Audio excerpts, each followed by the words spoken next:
민주당 상당히 지금 뭐 당혹스러운 뭐 분위기도 감지가 되고 있고, 물론 애도의 뜻을 표시하고 있는데요. 조금 전 강병규 기자가 민주당 지도부의 발언들 소개를 해 주셨는데, 한번 직접 얘기를 들어보시죠. 한번 영상으로 준비했습니다.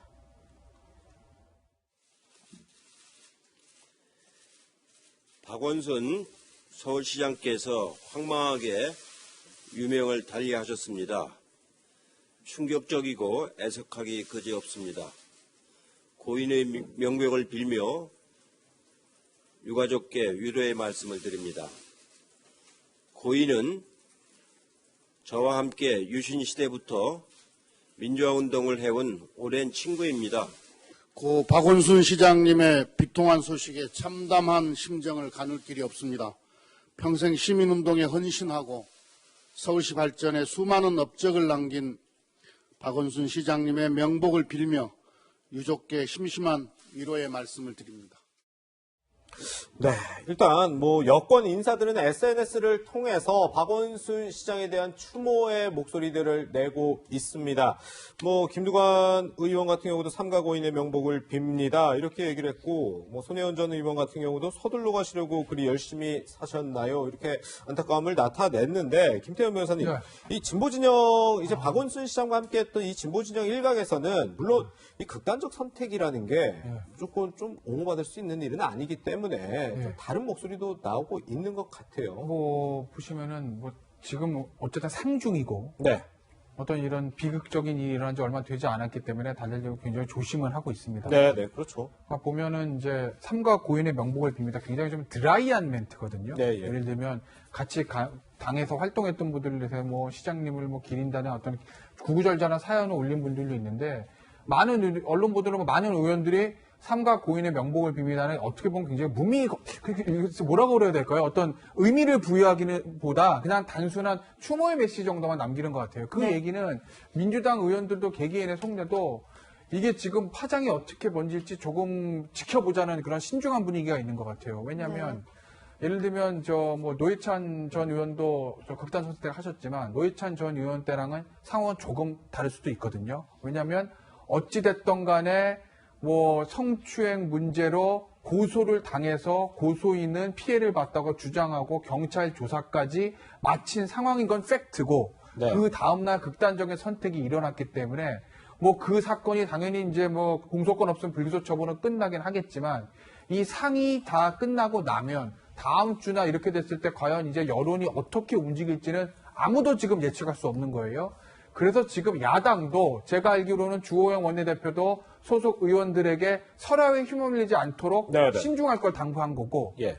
여당의 국회의원들도 굉장히 지금 말을 아끼고 있는 분위기인 것 같습니다. 네. 네. 같은 민주당은 아니지만 옛 총선 시절에 그 더불어시민당 당대표를 했던 우희종 서울대 교수는 누구나 자신 행위에 대한 책임은 져야 한다, 이런 좀 목소리를 내기도 했고요. 정의당의 박원석 전 의원 같은 경우는 과가 있다 한들, 오점이 있다 한들 살아서 해결했어야지요, 이런 목소리도 지금 내고 있긴 하거든요. 우선 극단적 선택이라는 건 뭐 사회 전체적으로도 그렇고, 특히 이제 지도층에 있는 분들의 극단적 선택이 있다라는 건 사실은 전체 우리 대한민국의 사회적 분위기에 좋은 점이 아니거든요. 그렇죠. 부정적 악영향이 많기 때문에 이런 부분들은 되도록 자제돼야 된다고 생각을 하고요. 네네. 지금 우희종 교수나 박원석 전 의원이 이야기하는 것은 뭐냐면, 이제 책임이라는 이야기를 조심스럽게 떠올린 건데, 네. 그 책임이라는 것이 물론 법적 책임이 있고 뭐 사법적 책임을 질 수도 있는 겁니다만, 저는 뭐 만약에 지금 확인되지는 않았습니다만 박원순 시장의 적단적 선택이 그 전날 있었던 여기서의 성추행 고소 사건과 연관이 되었었다고 한다면, 네. 박원순 시장은 나름대로 고민 속에서 자기가 그걸 책임지는 방식으로 선택했을 수도 있는 거거든요. 예. 근데 그렇기 때문에 책임에 대한 건 굉장히 민감한 문제이고 다양한 방식이 있을 수 있습니다. 네. 그럼에도 불구하고 어쨌든 극단적 선택을 반대하고 극단적 선택이 좋지 않다라는 도덕적 관점에서 보면, 네. 그럼에도 불구하고 살아 계셔서 공은 공대로 평가를 받고 관은 가대로 또 반성할 수 있는 기회를 가지면서 오히려 대한민국의 긍정적 발전에 도움을 줄 수 있는 방향으로 갔던 게 더 오히려 좀 낫지 않았느냐. 그게 더 슬프지 않지 않았겠느냐. 지금 많은 사람들이 5.1장을 준비하고 많은 분들이 애도를 하기 때문에 네. 그렇게 살아 계셔서 오히려 공과 가를 다 함께 안고 뭐 평생을 계속 대한민국의 어떤 지도층으로서 계속 계셨다면 그게 훨씬 좋지 않았겠느냐는 그런 안타까움의 표현으로 저는 이해하고 싶습니다. 예. 네, 민주당 지도부는 오늘 오전 빈소를 방문했습니다. 조문 행렬을 한 가운데 기자들에게 의혹과 관련된 질문을 받았는데요. 이런 얘기를 했습니다. 직접 들어보시죠. 저하고는 70년대부터 민주화 운동을 하면서 40년을 함께해온 오랜 친구입니다. 친구가 이렇게 황망하게 떠났다는 비보를 듣고도 참 애석하기 그지가 없습니다.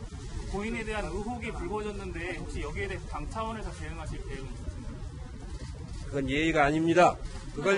그런 걸 이 자리에서 예의라고 합니까? 그걸 최소한도 가릴 게 있고.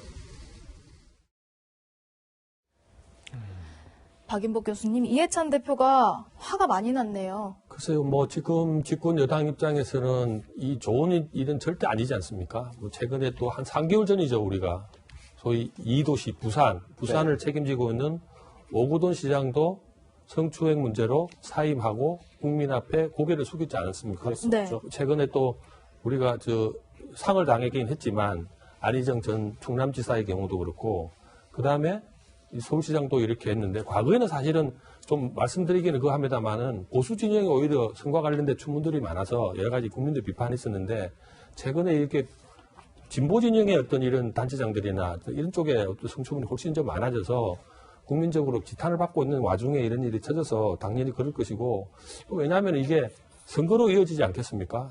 지금 고인이 되신데 추모하는 기간에 선거 얘기해서 좀 민망한 상황이 됐습니다만은 지금 여당 입장에서는 결코 이런 좋지 않은 귀책 사유가 왜냐면은 지금 여당이 있는 거 아니겠습니까? 예. 박원 시장도 그렇고 오거돈 시장도 그렇고 이런 귀책 사유가 이미 여기 있기 때문에 국민들이 지금 안 그래도 지금 코로나19 이후에 경제적 문제나 아니면은 지금 부동산 문제로 들끓고 있지 않습니까? 이런 와중에 이런 일이 터져서 당연히 저런 반응이 나올 거다 생각합니다만은 어쨌든 국민들이 물어보는 걸 기자들이 대신하는 문제에 대해서 저렇게 감정적으로 드러내는 부분은 지도자로서 조금은 더 깊이 생각할 부분이 아닌가 싶습니다. 네, 사실 이해찬 대표 저렇게 분노에 가득 차 있지만 사실 박 교수님께서 방금 말씀하셨듯이 여권 단체장에 대해서 이런 일들이 있어 왔기 때문에 사실 질문을 안 할 수는 없었던 상황인가 싶기도 해요. 물론 이제 상중이고 너무 이제 황망한 상황이니까 고인의 애도를 하러 온 자리에 그런 정치적으로 민감한 질문을 했으니까 뭐 이해찬 대표로서 이제 버럭 화가 날 수도 있는 거라고 생각합니다. 네. 그러나 우리 박인복 교수 말씀대로 상중이 끝나고 국민들 차원에서도 이 부분에 대해서 냉정하게 지켜볼 상황이 되면 과연 이 사태의 원인이 무엇이었고 이 사태 이후에 그러면 정치적 파장은 어떻게 될 것이고 그다음에 잇따른 지금 여권 내에 이른바 성추문 관련된 사건들 이런 것들이 왜 터져 나온지에 대한 국민적인 여론들은 형성이 될 거라고 봐요. 그래서 물론 박 시장이라는 분이 이전에 노회찬 전 의원도 마찬가지입니다만 어떤 정치적인 어떤 책임과 잘못이 거론이 됐을 때 이것을 극단의 선택으로서 이제 사실 종결돼 버리는 상황들을 우리가 지금 너무 자주 보고 있어서 네. 대한민국 전체 상황은 굉장히 좀 바람직하지 않다고 봅니다. 예. 정치 지도자가 정치적인 어떤 곤경함이나 정치적인 곤궁함이나 정치적인 책임이 거론되는 상황에 무조건 저런 식의 선택을 해버리면 젊은이들이 무엇을 배우고 어린이들이 무엇을 배우겠습니까? 네. 저는 그런 면에서는 훨씬 더 좀 책임 있는 자세가 필요하고 물론 지금 시기에 저렇게 민감한 질문을 하느냐에 대해서는 논란이 있을 수 있다고 봐요. 그러나 분명히 5일장이 끝나면 다음 주부터라도 좀 더 냉정하게 우리 국민적 차원에서도 이런 일들이 계속 벌어져 잇따르는 이 사건에 대해서 여야를 막론하고 진보 보수를 막론하고 스스로 좀 돌이켜보는 그런 계기는 돼야 한다고 생각합니다. 어쨌든 이제 뭐 장례가 앞으로 좀 진행이 될 텐데 지금 정치권에서는 아무래도 내년 4월 재보궐 선거에 대해서 상당히 주목을 또 하고 있는 부분도 있기 때문에 저희가 좀 짚어봐야 될 것 같습니다. 일단 지금 뭐 대한민국 수도 서울의 서울시장이 공석이 됐고 이미 제2의 도시 부산시장도 현재 공석인 상태여서 내년 4월 재보선이 규모가 상당해질 것 같아요. 규모가 상당해지는 것뿐만 아니라 예. 선거구는 2개입니다. 네. 일단 부산이랑 서울이에요. 확정된 것은요. 경기도는 아직 재판이 결정이 나지 않았기 네, 때문에 네. 아직은 미지수인데. 그런데 이게 보시면 서울, 부산 지역군, 선거는 딱 2개지만 이게 내년 4월 7일 정도가 어떤 시점인지 보시자고요. 네. 딱 다음 대선 1년 전입니다. 아, 예. 다음 대선 1년 전이라는 얘기는 양당이 본격적인 대선 후보 경선 레이스를 시작한다는 얘기거든요. 예, 예. 그럼 내년에 부산시장과 서울시장 재보궐 선거의 결과는 1년 후에 있을 대선을 바라볼 수 있는 리트머스 시험지가 되는 거죠. 예, 예. 그렇기 때문에 이게 단순한 재보궐 선거가 아니고 양당이 정말 치열하게 맞붙을 수밖에 없는 이제 상황인 거고 네. 특히 야당은 미래통합당 입장에서 보면 총선 참패 중에 참패를 했습니다. 네, 예. 총선과 대선 사이에 아무도 선거도 없었어요. 총선과 대선 사이에 큰 선거가 없다는 얘기는 총선에서 지리멸렬한 결과를 겪었던 야당 입장에서 보면 뭔가 다시 어떤 힘을 축적할 수 있는 기회가 없다는 것이거든요. 예, 네. 그렇기 때문에 내년 4월에 서울시장 선거, 이 부산시장 선거는 야당에게는 위기이기도 하지만 기회도 될 수 있는 거죠. 네. 만약에 내년 재보궐선거에서 야당이 좀 좋은 성적을 거둔다고 하면 총선의 패배를 어느 정도 있고 1년 후에 있을 대선에서 뭔가 해볼 수는 있겠다라는 어떤 기대감을 지지층들에게 심어줄 수 있는데 예. 그게 아니라고 하면 역시 또 그 다음 대선도 힘들겠구나 이렇게 될 수 있는 거고요. 그래서 아마 특히 야당 같은 경우는 4월을 걸고 내년 재보궐선거에 좀 임할 것으로 보입니다. 네, 지금 검찰에 따르면 21대 총선 국회의원 당선 가운데 94명이 입건됐고 불기소된 4명을 제외하면 90명이 또 검찰의 수사 대상이라고 합니다. 이들까지 좀 포함이 되면 우리 흔히 얘기하는 미니 총선 이 정도가 아니고 정말 지방선거와 총선을 합친 것 같은 규모가 될 수도 있을 것 같은데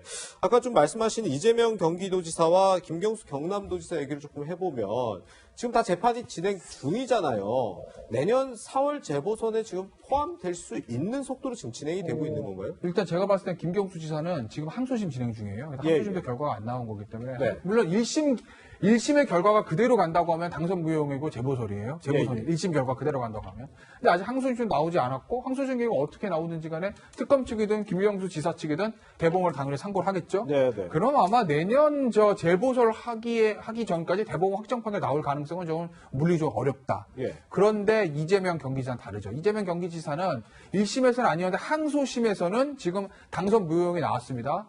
그리고 지금 대법원에서 좀 설명을 드리면 소부에서 심리를 끝내고 대법원 원장이 전원 배치 회부한다고 그러는데 전원 배치 회부하자마자 심리 종결, 선고일 추후 지정 이렇게 됐거든요. 그 얘기 뭐냐? 이미 전원합의체에서도 심리는 끝났다는 얘기예요. 모든 재판은 끝났고 예. 선고만 지정하고 선고만 되는 겁니다. 이 항소심이 유지될지 파기환송될지 모르겠어요. 근데 항소심이 그대로 유지된다고 하면 당선 무효형이죠. 예. 결국 상고심 결과가 어떻게 될지 모르겠지만 이재명 경기도지사의 경우에는 내년 4월 재보선 전까지 최종 확정 판결 나올 가능성이 높기 때문에 그렇기 때문에 내년 재보선에 서울시장, 부산시장 확정이고 경기도지사도 글쎄 조금 지켜볼 필요는 있을 것 같아요. 예. 네.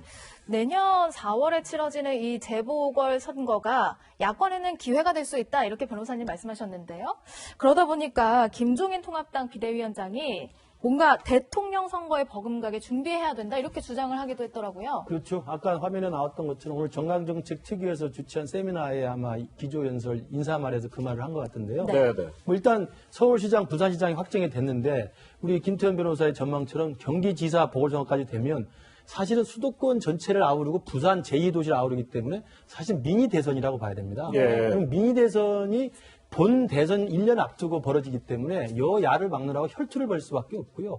아까 말씀하신 것처럼 미래통합당은 지금 총선 참패 후에 다시 기사회생할 수 있는 테스트를 할 수 있는 중요한 계기가 내년 4월 보궐선거일 거고 예. 민주당은 그 1년 뒤에 있을 대선에서 정권 재창출을 하기 위해서 자기 스스로의 또 실력을 테스트할 수 있는 부분이기 때문에 절대 양보가 안 되는 부분이죠. 예. 그래서 여야는 도저히 양보 없는 정말 혈투의 혈투를 벌일 것 같은데 문제는 지금 예기치 않은 서울시장 선거가 새로 추가됨으로써 대선 내에 저는 여야를 막론하고 대선 구도에도 복잡한 계산이 들어갈 수밖에 없습니다. 네. 왜냐하면 서울시장 레이스의 방향을 바꿔 탈 수 있는 사람도 생기는 거고요. 네. 대선 후보 중에서 일부는 또 방향 조정이 필요할 수도 있거든요. 그래서 여당의 대선 후보군이나 야당의 대선 잠룡군 사이에서도 복잡한 내년 4월 보궐선거를 두고 서울시장, 부산시장 또 만약에 가능하다면 경기지사까지 겹쳐지면 상당히 복잡한 대진표가 나올 수밖에 없을 것 같습니다. 네. 그런데 박인복 교수님, 예. 이 지금 4월 재보궐선거 일단 지금까지 확정된 건 서울시장 보궐선거와 부산시장 보궐선거인데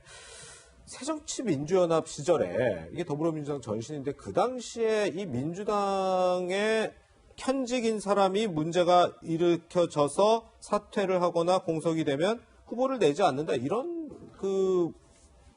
당원을 좀 만들지 않았습니까? 저기 나오기도 있습니다만 네. 당헌 96조 2항에 보면 예. 이제 전출직 공직자의 경우는 선거에서 선출직이 된 분에 대해서 네네. 부정부패 등 이렇게 했어요. 등. 네, 등 해서 예. 그리고 중대한 잘못으로 재보선이 열릴 경우라고 예. 했기 때문에 이 사실은 이 두 1,500만 아니겠습니까? 부산, 서울 예, 예. 하더라도 1,500만인데 이게 부정부패가 아니고 등이라는 속에 규칙 사유가 있을 경우에 해당 선거 후보자를 추천하지 않는다라고 되어 있기 때문에 이게 해석의 여지는 좀 있습니다만 그래요? 예. 분명한 후보를 내든 안 내든 간에 규칙 사유는 분명하게 민주당의 단체장, 소속 단체장으로 인해서 치러진 거기 때문에 이게 사실은 되면은 비용도 엄청나게 들어가지 그렇죠, 않겠습니까? 예. 그리고 이제 사실은 지금 여당 입장에서는 규칙 사유를 스스로 만들었기 때문에 정치적으로 이슈 면에서도 상당히 불리한 위치가 있을 수밖에 없기 때문에 예.